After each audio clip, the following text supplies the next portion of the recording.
자리에 앉겠습니다. 예. 아까도 하나님께 기도를 올려드렸지만 하나님께 자유롭게 예배하고 찬양할 수 있고 한다는 게 이게 보통 모든 나라들이 누릴 수 있는 축복이 아닌데 우리는 하나님께 큰 축복을 받은 줄 믿습니다. 예, 그래서 오늘 양옆에 분들에게 한번 이렇게 인사하겠습니다. 예배 승리합시다. 네. 네.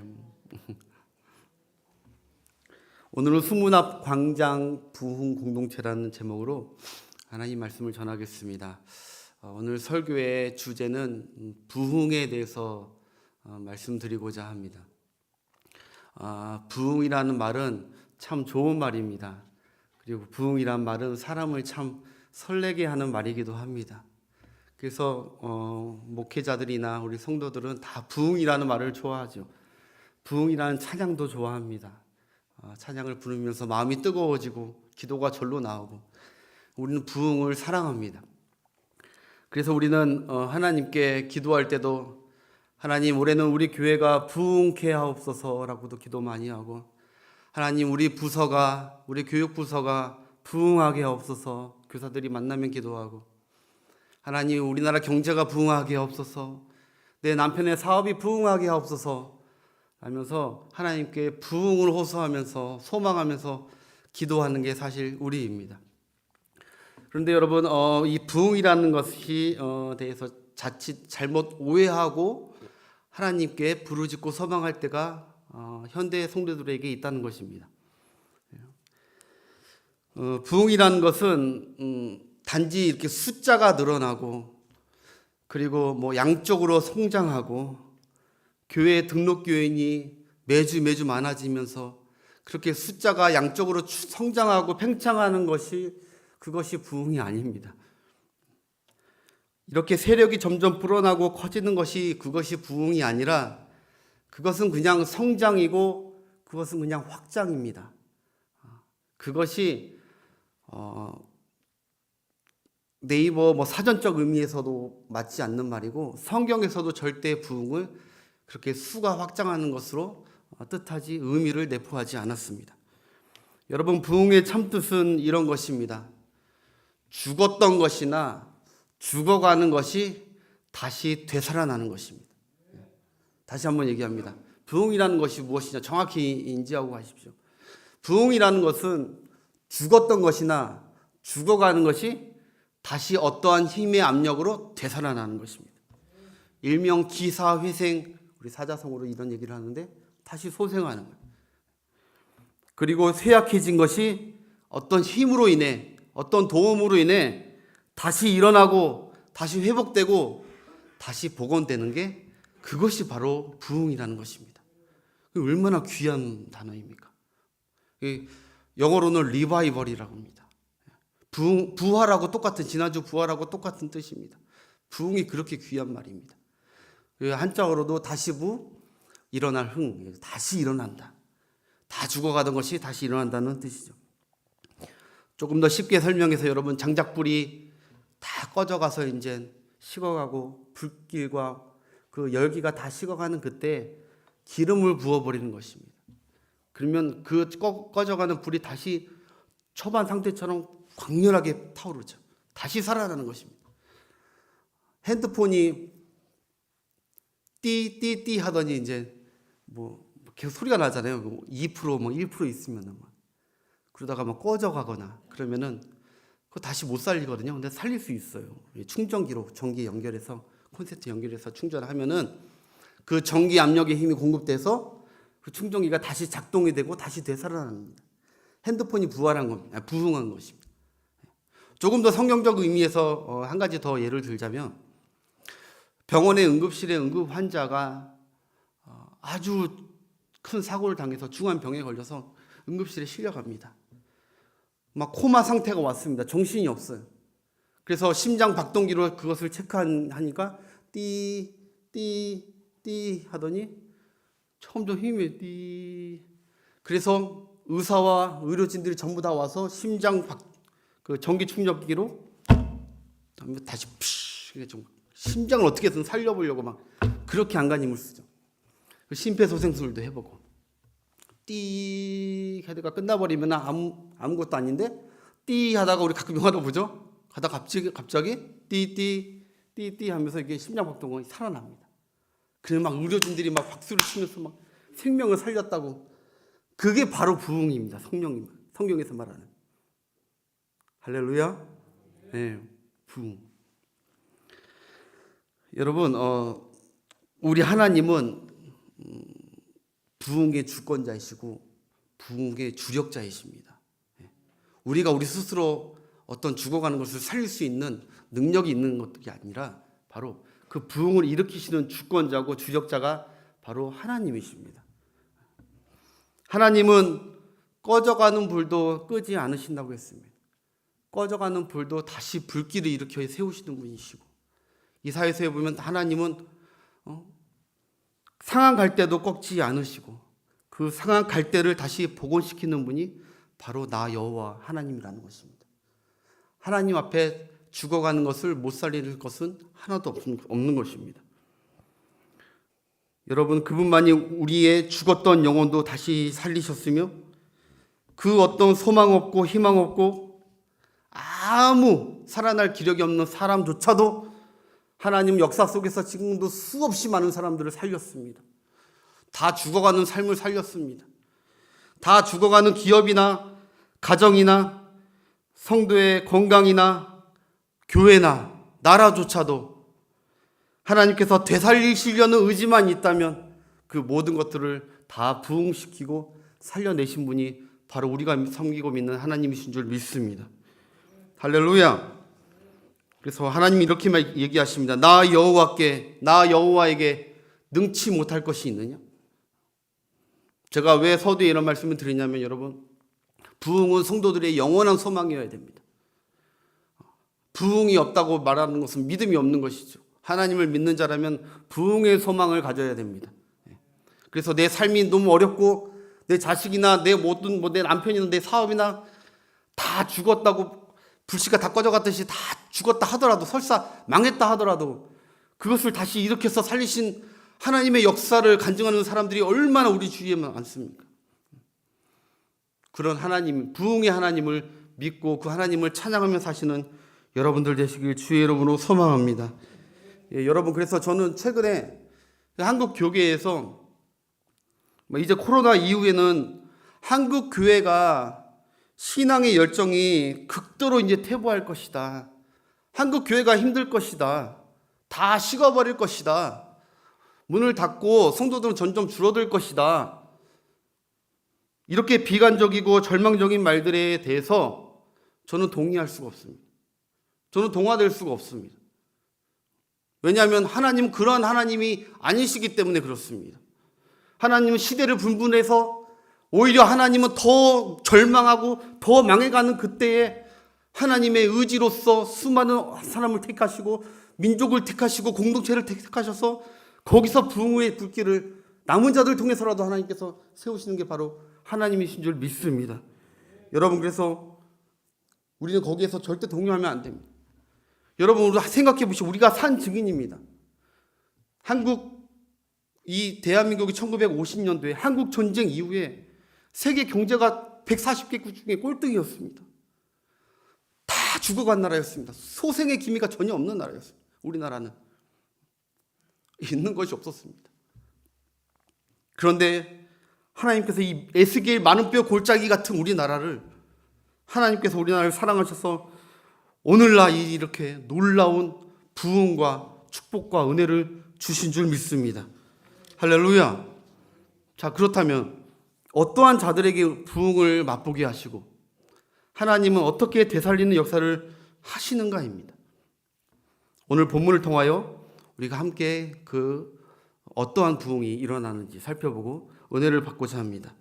여러분, 오늘 본문 배경은 하나님이 은혜로 택한 이 유다 이스라엘 백성이 하나님과 하나님의 말씀을 등져버리고 그들은 배교하고 우상을 숭배하고 세속 문화에 다 젖어서 하나님을 등져버리고 하나님을 배신했습니다. 그들의 정체성을 다 망각해버렸습니다.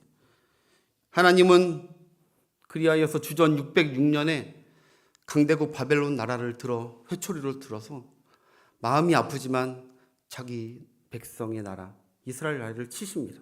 멸망시키십니다. 그래서 1차 포로, 2차 포로, 맨 마지막에 주전 586년에 3차 포로까지 하나님께서 이스라엘 땅은 다 황폐하게 만들어 버리시고 예루살렘 성은 다 무너지게 하시고 그리고 그 땅에 거류민은 없게 하시고 다 포로로 끌려가게 하십니다. 남은 자가 소수가 있었지만 도저히 회상 불가능한 상태. 그 도성은 이제 파괴되었고 잿더미가 되었습니다. 그게 하나님의 백성의 땅 예루살렘 땅이었습니다. 그러나 하나님께서는 이미 유대 그 땅이 멸망하기 전에 이미 수많은 하나님의 선지자들 통해서 내가 너희들이 비록 이방 나라에 포로로 잡혀가고 나라 없는 백성이 되겠지만 내가 너희들 아예 버리는 것이 아니라 70년 후 때가 차면 70년 후에 너희들 다시 약속의 땅, 은혜의 땅, 축복의 땅 예루살렘으로 다시 복원시킬 것이다. 다시 회복시킬 것이다.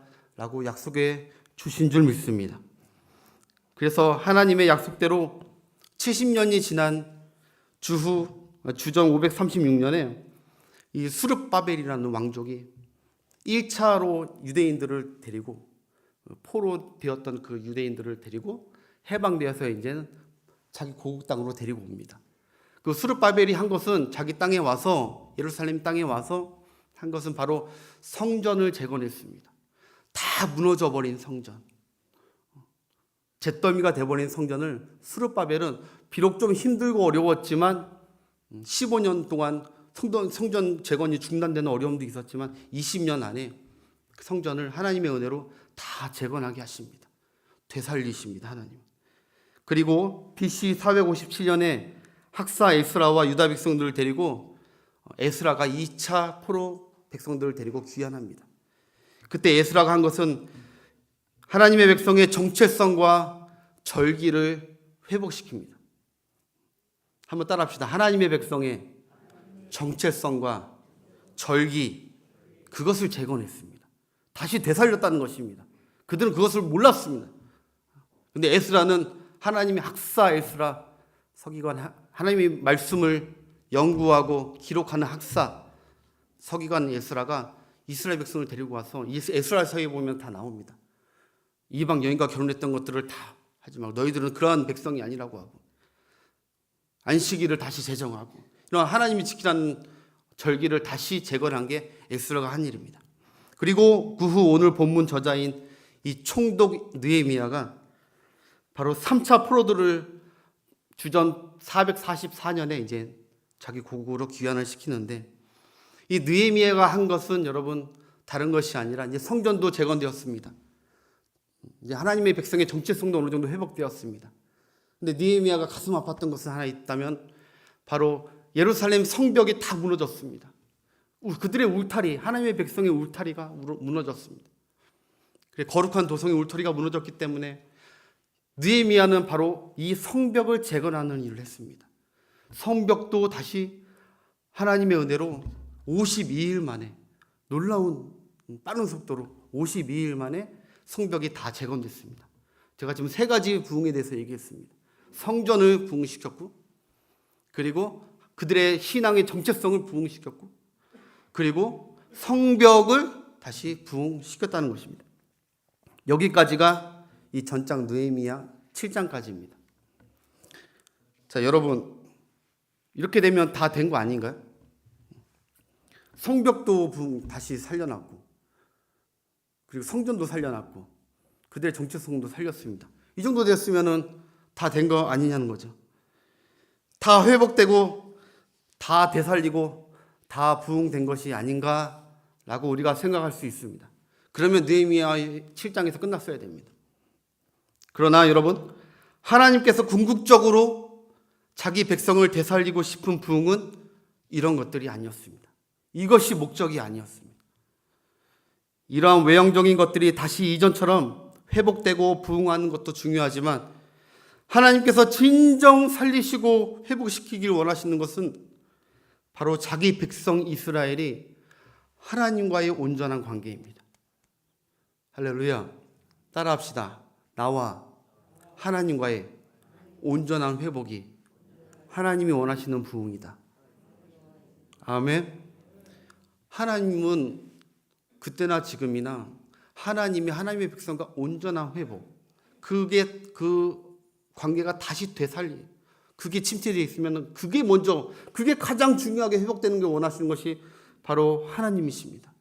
예전에 아름다웠던 신앙, 예전에 눈물의 신앙이 다시 회복되고 다시 하나님의 말씀으로 살아가는 것, 그것이 하나님이 꿈꾸고 그것이 하나님이 이루고자 하시는 궁극적 부흥의 목적인 줄 믿으시기 바랍니다.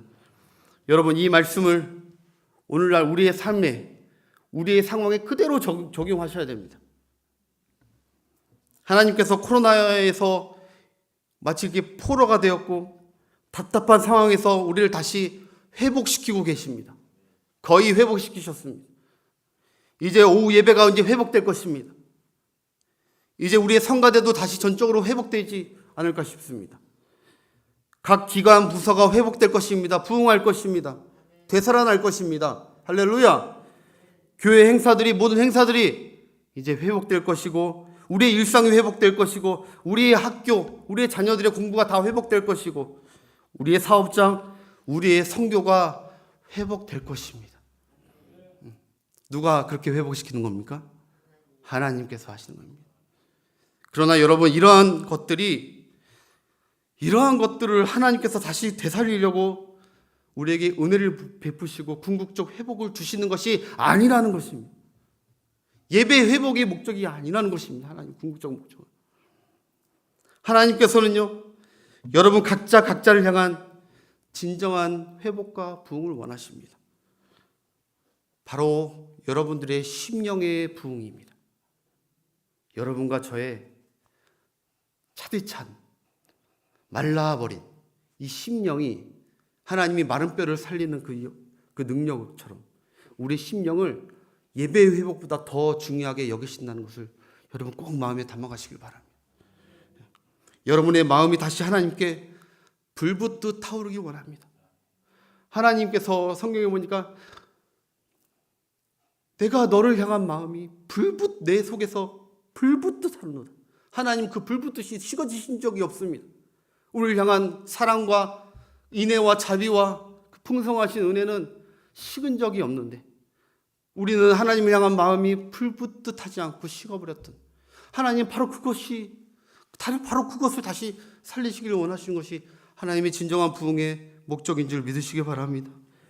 여러분이 다시 하나님을 주인으로 삼고, 다시 오늘 10절에 보니까 여호와로 말미암아 그 한 분으로 말미암아 기쁨이 회복되는 살맛이 나는 그 신앙을 회복시켜 주시기를 원하시는 것입니다. 여러분, 하나님은 예배를 회복시키기보다 예배의 감격을 회복시키기 원하시고, 봉사를 회복시키기보다 봉사의 기쁨을 회복시키시기를 원하시며, 찬송을 회복시키시기보다 그거보다 찬송의 눈물을 회복시키기 원하시고, 여러분들의 그리고 저의 일상을 회복시키는 것이 목적이 아니라 여러분들과 저의 정체성을 어떻게 살아야 되는지를 회복시키시는 것이, 그것이 하나님의 진정한 회복과 부흥의 목적인 줄 믿으시기 바랍니다. 여러분, 하나님의 은혜로 이것이 정말 회복되지 않으면 우리는 회복되어도 진짜 회복된 것이 아니고 살아났다 해도 정말 살아난 것이 아닌 것입니다. 주님께서 사례교회에 이런 말씀하셨죠. 내가 살았다고 얘기하나 실상은 내가 죽은 자로다. 네가 지금 살아있고 모든 게 잘 풀릴 것 같고 쩡쩡쩡 잘 될 것 같지만, 아니, 너는 점점 마치 숨이 꺼져가는 것처럼 너의 삶의 모든 것들이 점점 죽어가는데 너는 왜 그것을 알지 못하는가? 너는 나와의 관계의 회복, 생명은 그것이 회복이 더 중요하다고 예수님은 말씀하셨습니다. 아모스 5장 6절에 보니까 너희는 나 여호와를 찾으라. 따라합시다. 그리하면 살리라. 우리가 사는 방법은 다른 방법이 없습니다. 할렐루야. 여호와를 찾으십시오. 돈을 찾고 출세를 찾고 다른 것을 찾기를 하나님이 이 회복 가운데 원하시는 것이 아니라 이 회복 가운데 정말 내가 나를 찾았으면 좋겠다. 사랑하는 여러분, 다시 하나님을 찾으셔야 합니다. 다시 하나님과의 관계가 올바로 회복되고 우리의 심령이 살아나는 진정한 부흥이 여러분과 저에게 나타나고 일어나야 될 줄 믿습니다. 내 영혼이 잘된 것 같이 내가 범사에 잘되고 강건케 해주실 줄 믿습니다. 하나님, 우리 영혼을 먼저 살립니다. 그래야 범사가 잘 되기 때문에. 여러분, 그래서 오늘 하나님께서 이스라엘 백성의 심령을 어떻게 부흥시키는지 우리 1절 한번 말씀을 읽어보겠습니다. 한번 1절부터 3절까지 보겠습니다. 이스라엘 자손이 자기들의 성읍에 거주하였더니 일곱째 달에 이르러 모든 백성이 일제히 수문학 광장에 모여. 이게 중요합니다. 일곱째 달, 그들이 언제 모였느냐? 이 날이 굉장히 중요한 날입니다. 일곱째 달에 모였습니다. 이게 음력으로 얘기하면 음력으로 얘기하면 일곱째 달인데 지금 양력으로 얘기하면 9월 달인데 우리나라 역으로 보면 안 됩니다. 지금 이스라엘 유대 달력으로 보면은 일곱째 달이 바로 우리가 생각하는 신정입니다. 1월 1일. 일곱째 달 초하루, 2절에 보니까 초하루에 모였다고 했는데 1월 1일에 지금 이들은 수문 앞 광장에 온 백성들이 다 모여 있는 것입니다. 여러분, 다른 달도 다 중요하지만 이 일곱째 달은 이스라엘 백성에게 굉장히 중요한 달입니다. 바로 1월 1일, 7월 1일, 그러니까 이 날은 바로 나팔절입니다. 나팔절은 하나님께서 성회로 모이라고 나팔을 부르라고 하는 날입니다. 하나님의 백성, 모든 백성들은 성회로 모이라고, 성회로 모이라고 종소리 원래 종소리 울리네라고 하는 게 아니라 나팔을 울리네, 그게 더 성경적인 것입니다. 종소리, 성회로, 오늘 성회로 모였잖아요. 성회로 모이라고 나팔절이 있는 게 바로 7월, 오늘 이 이스라엘 백성들이 모인 날이 바로 그 날입니다. 그 다음 이 7월 달에 무엇이 있냐면 바로 7월 10일에 대속죄일이 있습니다. 이스라엘이 한 해 동안 지었던 모든 죄가 속죄의 어린 양의 피로, 염소 아사셀의 양의 피로 속죄받는 하나님의 은혜의 그 날이 바로 7월 10일에 있습니다. 또 7월 15일부터 21일까지는 초막절이 있습니다. 자기 조상 이스라엘 백성들이 척박한 광야에서 하나님이 지키시고 은혜 베푸셨던 그 하나님을 기억할 수 있는, 한마디로 이 7월달, 이 일곱째 달 이 안에는 하나님을 생각하고 하나님을 가까이 할 수 있는 너무너무 중요한 세 개의 행사, 절기가 다 집합되어 있는 아주 중요한 날입니다. 이때 이스라엘 백성이 모였다는 것이죠. 여러분, 이 일곱째 달은 오늘날 주일이라 할 수 있습니다. 바로 오늘 이 날입니다. 이스라엘 백성들이 일곱째 달에 모였던 것처럼 주일날 하나님의 은혜를 생각하면서 우리는 이 성전에 모이는 것입니다. 성회로 주일은 모임을 공포합니다. 모이라고. 예수님의 대속의 은혜를 감사하고 찬양하자고 모이라고 합니다. 그것이 주일입니다. 한 주간에 베푸신 하나님의 은혜를 떠올리고 또 한 주간에 어떻게 살아야 할지 하나님의 말씀을 받으면서 내가 하나님과 나와는 뗄래야 뗄 수 없는 관계임을 다시 한번 확인하는 것이 바로 이 주일의 은혜인 줄 믿습니다. 사랑하는 여러분, 주일 성수를 회복하셔야 됩니다. 온전한 주일 성수를, 여러분들이 부흥을 원하시고 하나님이 여러분들의 신앙을 회복시키고 여러분들의 모든 것을 회복시키길 원하신다면 첫 번째, 주일 성수를 회복하십시오. 온전히 하나님께 주일 성수하십시오. 주일 성수가 우리의 심령이 늘 되살아나는 출발점이 되기 때문입니다. 또 주목할 것은, 여러분, 사실 어느 누가 이 백성들을 모이라고, 강압적으로 모이라고 한 사람들이 없었는데 모였다는 것입니다. 학사 에스라가 모이라고 한 적도 없습니다. 총독이 충분히 모이라고 할 수도 있었습니다. 근데 이스라엘 백성들은 그러지 않았습니다. 포로에서 귀환된 그 백성들은 누가 모이라고 한 것도 없지만 그들은 일제히 스스로 자발적으로 수문 앞 광장에 모였다는 것이죠. 여러분, 그들이 시간이 남아서 모였던 것도 아닙니다. 그들도 지금까지 여태껏 성전, 성벽 재건하고 하느라고 주일 하느라고 바빴는데 이제 자기 울타리, 자기 보금자리도 이제 재건하고 해야 되는데 이 성일날 또 나팔을 부는 이 날에 모였다는 것이죠. 그들은 그들의 학교도 세워야 되고 그들의 삶의 터전인 농경지도 해야 되고 할 것도 많았습니다. 근데 누구 하나 뭐 할 거 없이 자발적으로 이 성회에 모였다는 것입니다. 여러분, 하나님이 은혜 주시려는 부흥의 주역들은요, 목사님들이 그리고 신방 전도사님들이 주일날 모이세요 라고 하지 않아도 모입니다. 이제 코로나 끝났으니까 괜찮습니다 라고 굳이 얘기 안 해도 여러분, 부흥의 주역, 하나님이 부흥을 주시고자 찜해 두신 사람들은 그들은 이 이스라엘 소문화 광장처럼 모입니다. 누가 모이라고 해서 모이는 것이 아니라 스스로 자발적으로 하나님의 은혜를 떠올리게 해서 모이게 하십니다. 여러분, 우리가 굳이 오예배 드리자 이거를 굳이 할 필요 없이 은혜 받을 사람, 하나님의 부흥이 예정되어 있는 사람들은 보입니다. 할렐루야! 네. 여러분, 하나님은 예나 지금이나 모이는 것을 기뻐하십니다.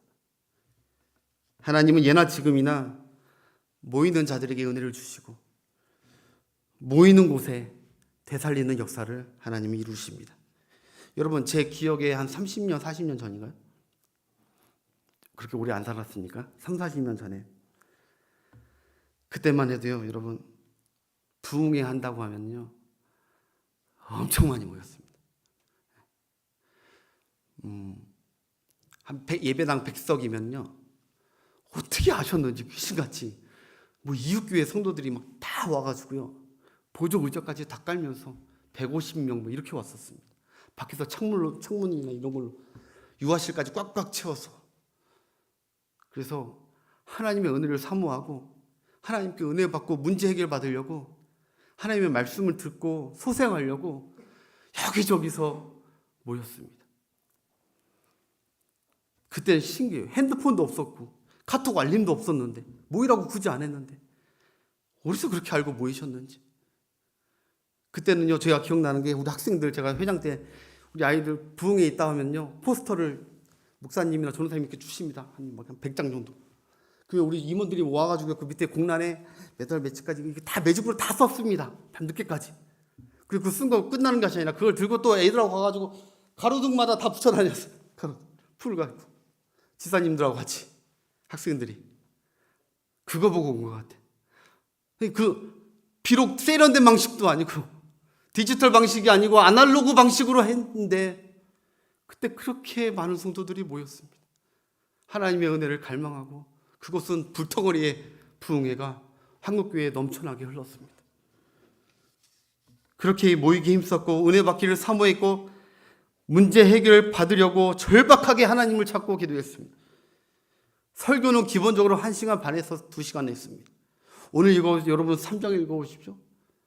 이 부흥의 이 주역, 이 스무나 광장에서 그들은 새벽부터 정오까지 최소 6시간입니다. 새벽 6시부터 12시까지. 그들은 다른 건 안 했습니다. 하나님의 말씀을 서서 하나님의 말씀을 그냥 받았습니다. 이거 아마 우리 하라고 해도 못할 것입니다. 근데 만약에 하면 정말 은혜스러울 것입니다. 하나님의 말씀을 그렇게 갈망했습니다. 사모했었습니다. 여러분 그때 다 울었습니다. 오늘 우리 다 살펴보지는 못하고 이제 마무리 지어야겠지만 여러분 다 웁니다. 이런 영적 대각성과 하나님의 말씀의 목마름과 사모함이 간절했으니 하나님께서 여러분 심령만 부흥되고 그냥 되살려 주신 게 아닙니다. 그들의 경제도 살려주셨고 자녀도 살려주셨고 건강도 살려주셨고 그 당시에 교회도 하나님이 살려주신 줄 믿습니다. 영적 부흥, 영적 되살림이 먼저 우리 안에 자각해서 일어나야 됨을 우리가 명심하시길 바랍니다. 여러분 오늘 아직 반도 못했지만 이제 마무리 짓겠습니다. 다음에 다시 하겠습니다. 수요일날 혹시 하게 되면 목사님이 예배 출타하셔서 못하시게 되면 수요일날 하겠지만 여러분 오늘 다 잊으셔도 2가지는 꼭 명심해 가시길 바랍니다.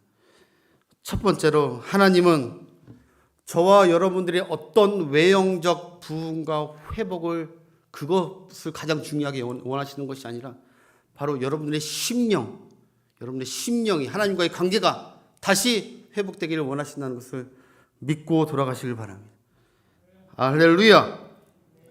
두 번째는 부흥하고 되살아나는 이 전조 증상은 바로 자발적으로 모이게 하는 그 공동체 안에 있었다는 것을 명심하십시오. 두 가지를 명심하시면 하나님, 이 수문학 광장에서 물론 그 다음에 더 은혜스러운 말씀이 더 핵심 말씀이 있지만 오늘 두 가지를 명심하십시오.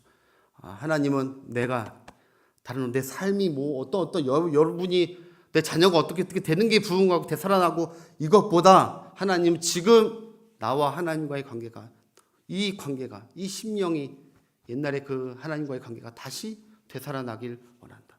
그리고 두 번째는 바로 우리가 자발적으로 그전에는 모이기에 우리가 말세가 될수록 모이기를 피하는 어떤 자들과 같이 되지 말고 더욱 모이기로 힘쓰라고 히브리서에서 그랬는데 말세가 될수록 세상 사람들처럼 자꾸 떨어져 나가는 사람처럼 모이지 않으려고 발버둥 치고 열이 빠지고 저리 빠지는 게 아니라 하나님의 은혜를 향해서 하나님 나 살려주세요. 하나님 나 살려주세요 하면서 자꾸 모이게 힘쓰는 여러분들이 되셔서 하나님은 우리 교회를 부흥을 이미 주시려고 예비하고 계신 줄 믿습니다. 저는 이거를 보면서 목사님이 그냥 생각에서 나왔다는 것이 아니라 하나님이 하나님의 주권으로 주도적으로 우리 교회 성도들을 살리시고 부흥시켜 주시고자 복 주시고자 이거를 저는 준비하셨다고 봅니다. 여러분 다음 주부터 오후 예배 이 성전이 차기를 원합니다. 시작부터 차서 하나님께 영광 돌리고 하나님께 우리의 부흥을 나타내고 하나님께서 하늘문을 여셔서 우리에게 모든 것들이 소생하고 살아나는 귀한 역사를 일으켜 주실 줄 믿고 기대하면서 한 주간 동안 기도로 준비하는 우리의 모든 삶이 되길 주의 이름으로 축복합니다. 기도하겠습니다.